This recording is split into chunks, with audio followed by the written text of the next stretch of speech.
Pada bab kali ini kita akan membahas tentang networking model. Nah, bab ini kita akan menyinggung berbagai poin penting diantaranya yaitu mengenal terkait konsep, kemudian kita juga akan menyinggung terkait TCP IP model dan juga encapsulation dan decapsulation, dan juga kita akan menyinggung terkait OSI layer model.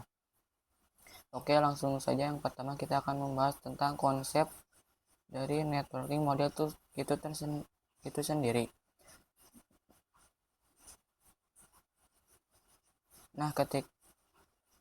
Nah, untuk konsepnya, yang pertama jaringan komputer mengacu pada perangkat komputasi yang saling terhubung serta dapat bertukar data dan berbagai sumber daya satu sama lain.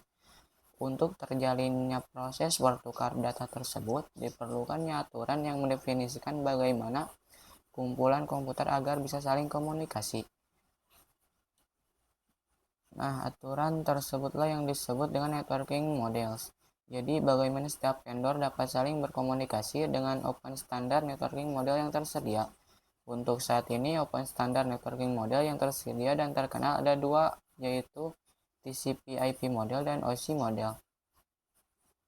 Nah, ketika kita berbincang terkait networking model, sebelum networking model itu muncul, apa saja yang terjadi itu ya kita lihat di sini.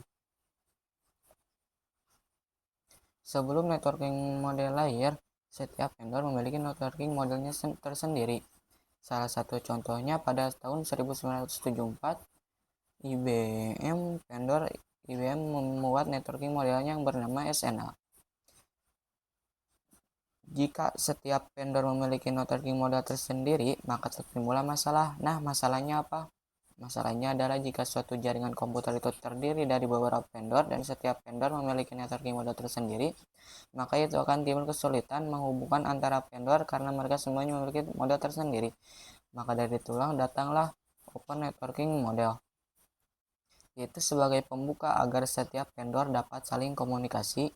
Jadi setiap vendor itu hanya menggunakan satu networking model, entah itu UC model ataupun TCP/IP model. Nah, yang selanjutnya kita akan membahas terkait TCP/IP model, yaitu salah satu networking model yang tersedia saat ini.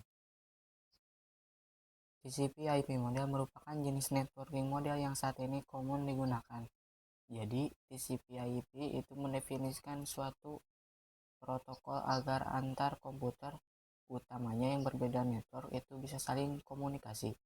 Nah, untuk membantu dalam memahami setiap networking model, itu dipecah menjadi bagian-bagian kecil yang disebut sebagai layer. Secara dokumentasi, TCP/IP model terdiri dari 4 layer. Nah, ini ada layer 1, layer 2, layer 3, dan layer 4.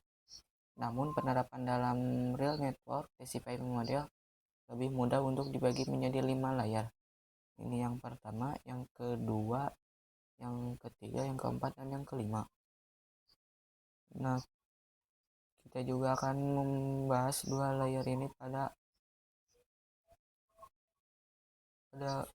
selanjutnya. Nah, layer yang pertama adalah oscillator layer.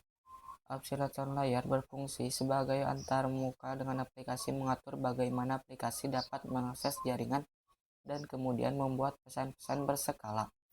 Di antara contoh service dari application layer itu seperti HTTP, POP3, SMTP, IMAP, SSH, DSB. HTTP itu digunakan ketika kita mengakses suatu web server. Nah, yang selanjutnya ada TCP/IP transfer layer. Fungsi dari transfer layer adalah memberikan device ke application layer. Untuk transfer layer terdapat dua protokol yang sering digunakan, yaitu TCP dan UDP. TCP digunakan untuk IP karena support error routing.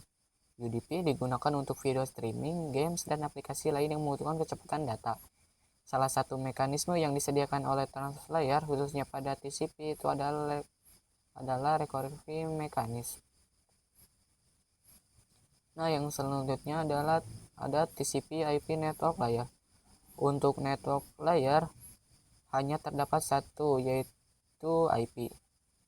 IP adalah singkatan dari Internet Protocol. Terdapat dalam network layer 3 UC. Digunakan landasan untuk komunikasi antar perangkat jaringan.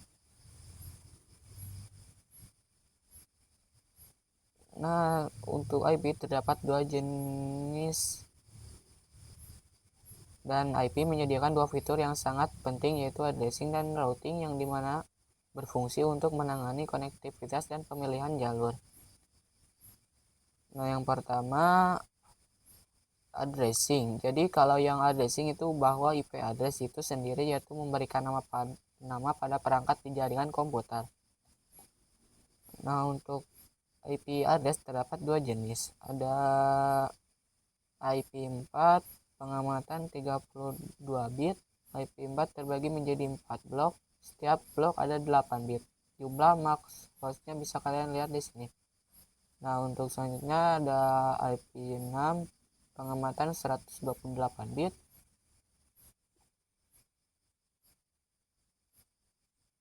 IP6 terbagi menjadi 8 blok. Setiap blok ada 16 bit. Jumlah max hostnya bisa kalian lihat di sini banyak sekali.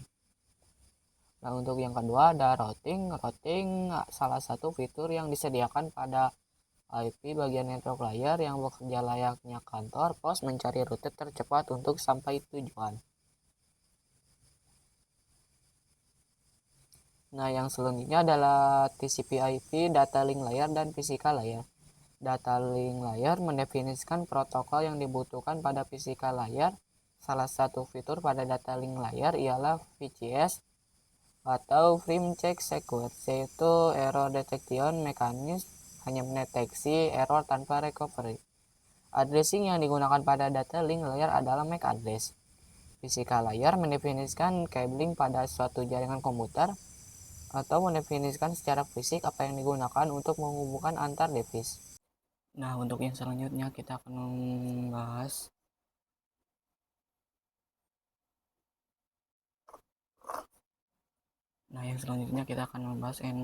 ENSA solution and decap solution. ENSA solution itu memiliki definisi yaitu membungkus data dengan header dan huruf header yang bisa kita lihat sendiri ilustrasi di sini. Encapsulation itu proses membungkus data dengan header pada data di setiap layarnya. Adapun decapsulation itu maka itu sebaliknya. Nah, untuk transpose layer, data ditambah TCP header disebut segmen. Atau kita lihat bisa di sini ini. Dan untuk network layer, data tambah TCP layer tambah IP itu disebut IP paket. Bisa kita lihat ini.